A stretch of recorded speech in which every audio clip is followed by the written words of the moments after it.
Salah satu sekolah yang banyak calon siswa yang tak lolos PPDB berada di SMP Negeri 3 Makassar. Dari total 2.000 pendaftaran di sekolah ini, sekitar 1.640 siswa tidak lolos PPDB jalur zonasi dan zonasi. Kami kondisikan dengan kemampuan sekolah menerima dan daya tampung yang ada. Hanya berapa itu Pak kuota, Pak? Kalau kuota itu ya 360-an ya. Berarti lebih 1.600.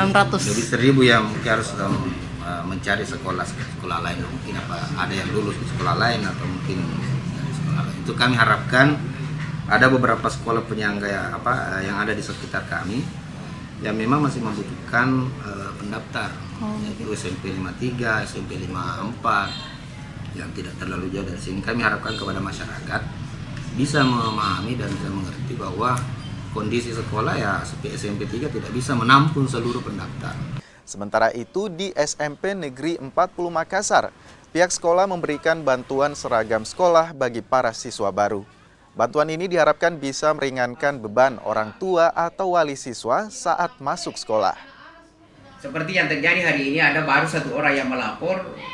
Saya memberi kebijakan untuk koperasi datang itu bukan dari donasi ini, karena dengan pertimbangan agar anak tidak merasa ada perbedaan nanti di waktu MPLS. Jadi mereka dari koperasi semua serba sama-sama, tidak ada perbedaan. Anak itu sudah kita beri fasilitas yang agar mereka nyaman.